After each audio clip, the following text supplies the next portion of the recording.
And this changes. Come on, clean. They can make it from here on. Yellow, here, Brad, no damage, guys. Outside, just a single, outside.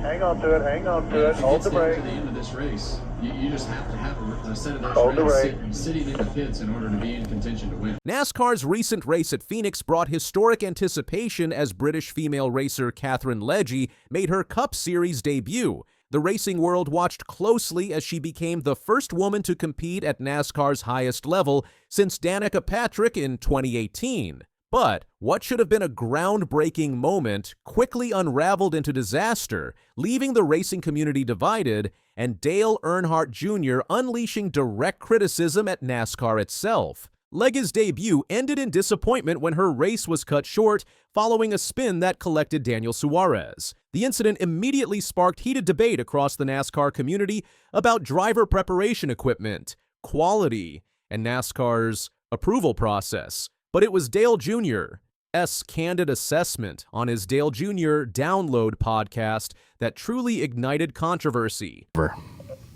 I gotta say this, man. It does not help that she's in such a car that doesn't handle poor well. car. It's a poor car, and so she's in a car that doesn't do a lot of things right, and we don't have any practice. Katherine Legge entered Phoenix with reasonably high expectations, given her extensive racing background across multiple disciplines. As a 44-year-old veteran racer with experience in IndyCar and sports cars, Legge took the wheel of the number 78 Chevrolet for Live Fast Motorsports at Phoenix Raceway. The problems began almost immediately. Legge showed uncertainty with her car from the race's opening laps, starting at a noticeably slower pace than competitors early in the event. She spun off turn 2 while running alone at the back of the field, but managed to recover. The real catastrophe struck on lap 215 when Legge lost control of her next-gen car and spun in the middle of the track. The position of her spinning vehicle left Daniel Suarez with nowhere to go, resulting in a high-speed collision that ended Legge's day and severely damaged Suarez's car. Suarez had been running in 6th position before the incident, adding to the frustration surrounding the wreck. Legge herself described the experience as a baptism of fire, an apt characterization of her difficult introduction to NASCAR's Premier Series. Her race concluded after just 210 of the scheduled 312 laps, while Suarez limped home to a 23rd place finish in his damaged vehicle. Dale Earnhardt Jr.'s response to Legge's struggles went far beyond simple criticism of her driving. The NASCAR Hall of Famer painted a comprehensive picture of what he saw as a fundamentally unfair situation for Legge and other similarly positioned Tamadaiwaders. Speaking on his Dale Jr. Download podcast, Earnhardt emphasized that Legge faced what amounted to a triple disadvantage, 3 separate factors that combined to create a nearly impossible situation. First, Earnhardt pointed to the car's quality. In a bad car that doesn't do anything right. Second, he highlighted Legge's inexperience with NASCAR's next-gen car. Like when you get in a race car and a new car that you really haven't drove before, you really don't know what it's supposed to do. Third, and perhaps most significantly in Earnhardt's view, was the lack of practice time. The lack of practice and the challenge and the problems that creates is glaring, and it's in our face every other week. This combination of factors, according to Earnhardt, left Legge in an untenable position. And so she's out there driving it going, I don't know whether it can do things better or not. And I know what I feel and what I need to ask the crew chief for, but they are just at such a disadvantage because of her inexperience in the car, the lack of the car's ability, and the lack of track. Earnhardt's criticism extended beyond Legge's specific situation to what he characterized as a broader problem in NASCAR, the dramatic reduction in practice time across the sport. Earnhardt said, "We kind of choose to ignore it because there's a lot of drivers, namely guys that are in the top third of the field, that don't need practice. They'd rather not have practice." This pointed observation highlights a competitive imbalance that Earnhardt suggests is being overlooked. The established teams with better equipment and experienced drivers don't feel the pinch of minimal practice time. In fact, reduced practice helps maintain their advantage. They've got great cars that are probably going to hit the racetrack and handle well, and B-Fast practice doesn't do anything but tighten the field up and give the rest of the field an opportunity to improve. Earnhardt made a powerful case that NASCAR's current practice format disproportionately harms new drivers, struggling teams, and especially one-off entrants like Legge. He questioned why NASCAR would maintain a system that preserves advantages for those already at the top, rather than providing opportunities for improvement across the field. He said, when you got situations like this where having some practice would be really good for the back half of the field, name a series that doesn't practice. Dale Earnhardt Jr. wasn't the only NASCAR champion to express concerns about Legge's situation. Former Cup Series champion Kevin Harvick provided his own pointed assessment on his Happy Hour podcast. She was really thrown to the wolves in this situation, Harvick stated, echoing Earnhardt's concerns while adding his own perspective. Harvick focused particularly on the equipment and preparation aspects. She's in the worst car and showing up to Phoenix in a Cup car that she has never driven and not a lot of NASCAR experience. The incident reignited debate about NASCAR's approach to approving drivers for Cup Series competition, with both Earnhardt and Harvick suggesting the current system needs examination. Earnhardt, while defending Legge's right to compete based on her racing resume, recalled previous qualification systems we used to have that there was a specific amount of Archie or Xfinity or truck that you had to do. I don't know if we need to go that route. We used to have that, I think, back when, for some reason, when Brett Bodine was involved in NASCAR, and that has nothing to do. He has nothing to do with this. I just remember him being part of the conversation at one point. But there was you had to run this amount of races to be able to get the chance to race in the Cup Series. There was a specific amount of ARCA or Xfinity or truck that you had to do.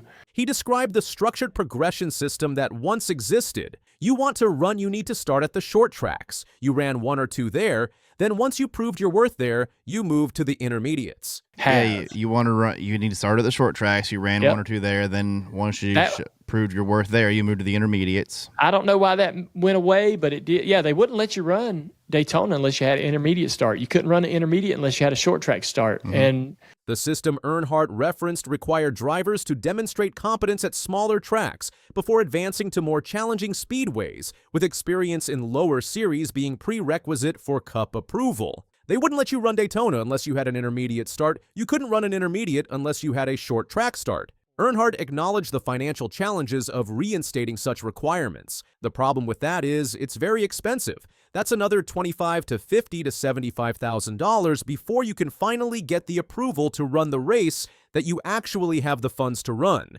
This financial reality creates a catch-22 for drivers seeking opportunities but lacking the budget for multiple preparatory races across different series.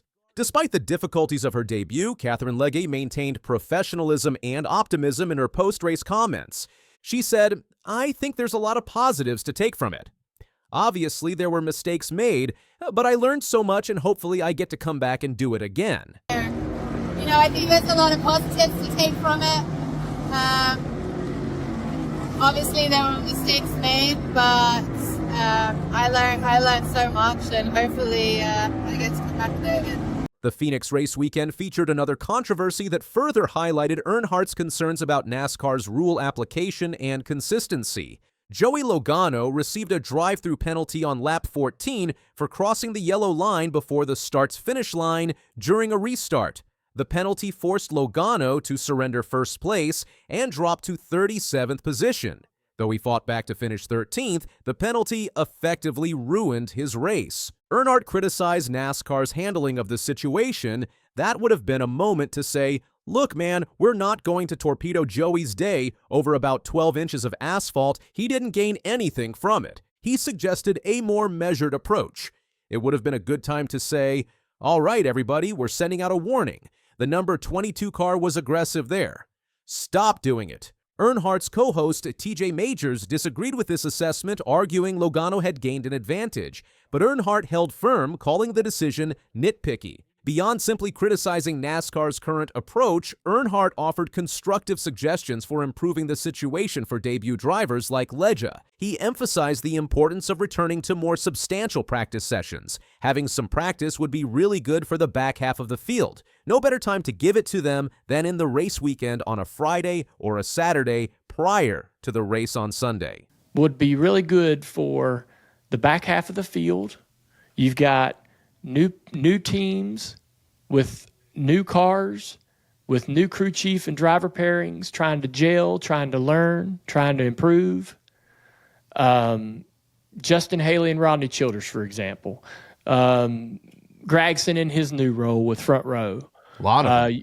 Yep, you got a ton of teams that are out there spending a ton of money to be in this sport every week that are in dire need of just a little bit more information and a little bit more time on the racetrack. Track time. And then you have, the Katherine Legge and the different type of people that are trying to come in and maybe run these one-offs. You've got this new provisional that may spawn some really, really cool opportunities for some drivers that have never raced a next-gen car to come compete with us.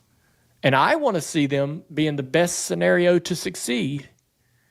And so they're going to need time on the racetrack and practice. And no better time to give it to them than in the race weekend. When asked about the timing of such sessions, Earnhardt expressed openness to various formats while emphasizing race-focused practice. I don't care. I don't want to have a practice where I got guys out there hot lapping. Let's just be done with that. Go ahead and put everybody in race trim. He recalled with nostalgia the importance of practice sessions in NASCAR's past happy hour was a moment. Happy hour was a destination in our sport at one point. While acknowledging the financial barriers to requiring extensive lower series experience, Earnhardt's comments suggested a middle ground maintaining opportunity for diverse drivers while providing adequate preparation through restored practice time.